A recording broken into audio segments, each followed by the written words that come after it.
Hey everyone, welcome. Today we're talking about something huge happening in the pharma world. It's all about how we build the factories that make our medicines. We're going to dive into why the old way of doing things just isn't cutting it anymore, and explore the new blueprint that's taking over. So, to really grasp the scale here, let's start with a number. Between now and 2026, the pharma industry is set to spend $50 billion on new manufacturing facilities. That's right, billion with a B. This isn't just a few upgrades, it's a massive industry-wide investment. And with that kind of money on the line, you've got to ask a really important question. And that's really the heart of the issue, isn't it? This huge pile of cash is a golden opportunity to leap forward.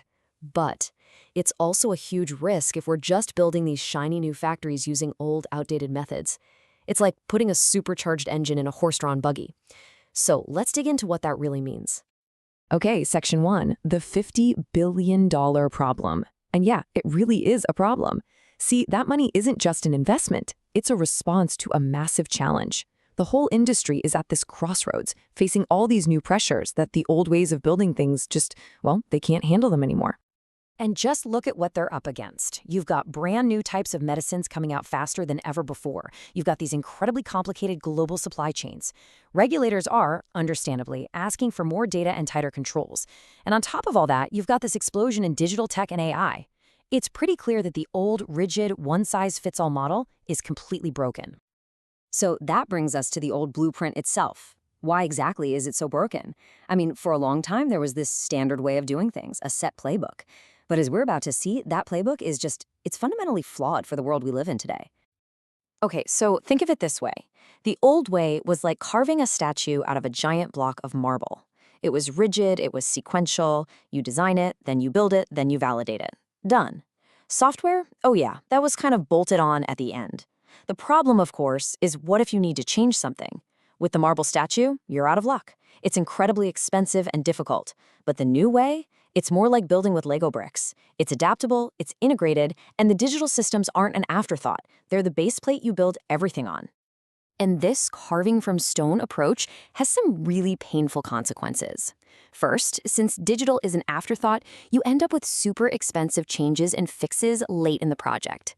Then you get what's called monolithic lock-in. You're basically stuck with this one giant, inflexible digital system that can't adapt when you need to make a new product or scale up. And maybe worst of all, you miss out on the AI revolution because all the data your factory's producing is messy, unstructured, and pretty much useless for any kind of smart analysis. All right, so if the old way is broken, what's the fix? Well, it's time to introduce the hero of our story. It's a whole new way of thinking, a new design paradigm called digital first and composable. So what on earth is composability? It's basically that Lego brick idea we just talked about. Instead of one giant, unchangeable system, you build with smaller, modular, adaptable pieces that can be easily swapped out, reconfigured, and updated as your needs change. It's the exact opposite of being locked in. And here's the key thing to remember. This isn't just a feature you add on. It's not an afterthought. It has to be a core design principle right from the very beginning. This whole idea lines up perfectly with what the industry is calling Pharma 4.0, this vision for a totally digital, interconnected industry. You're literally building adaptability into the DNA of the factory from day one. Okay, that sounds great in theory, right? But how do you actually do it? Well, this whole framework is built on 5 key pillars. Think of them as the foundation for building one of these modern, adaptable factories. Let's walk through them. All right, here's the new blueprint. Pillar 1, bottom-up empowerment. This means you involve the actual experts, the folks on the front line, the operators and engineers from the very start. Let them help design the systems they're going to use every day. 2, agility. You design the whole thing so it can be easily changed and continuously improved. 3, democratization. You use simple, low-code tools so the process experts themselves can build the solutions they need without waiting for a huge IT project. 4, human centricity. The goal isn't to replace people, it's to amplify what they can do. And finally, number 5, embedded compliance. You build data integrity and all the rules right into the system, not as something you check for later. And that democratization pillar, that one is a huge deal. It's a total game changer because it puts the power directly into the hands of the people who are closest to the problems. Your process engineers, your quality specialists, they can actually create the solutions they need. It creates this amazing culture of ownership and super fast innovation. Okay, so let's bring it all home. What's the payoff? What does it actually look like in the real world when you build a factory on this foundation of composability? What does it mean to build tomorrow's factories right now? Well, the numbers are pretty staggering. We're seeing that these modern Pharma 4.0 approaches can boost productivity by as much as 40%.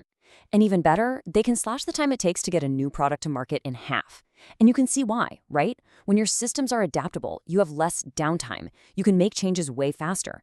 And your data is clean and ready to use from the get-go. In this industry, getting to market faster is everything. It's a massive competitive advantage. At the end of the day, the goal is to create what you could call a unified digital fabric. Imagine a seamless network where everything is connected, from the big picture enterprise systems all the way down to the tiniest sensor on the factory floor. When data and contacts can flow freely like that, you create a factory that's intelligent, responsive, and truly future-proof. There's a quote that really just hits the nail on the head here. It says, the real risk isn't in trying these new digital-first strategies. The real risk is in clinging to the old ways that just can't keep up. Sticking with that old architecture, it's a gamble that pharma companies just can't afford to take anymore. And that is what it truly means to be future-proofed. It's not about having a crystal ball and predicting what's coming next. No way. It's about building the ability to adapt to whatever comes next. It's about designing your facilities for flexibility, for constant improvement, and for staying competitive in a world that is always, always changing. So, we'll leave you with this thought to chew on. With $50 billion on the table, is your foundation, is the industry's foundation, built for the future, or is it stuck in the past? Thanks for tuning in.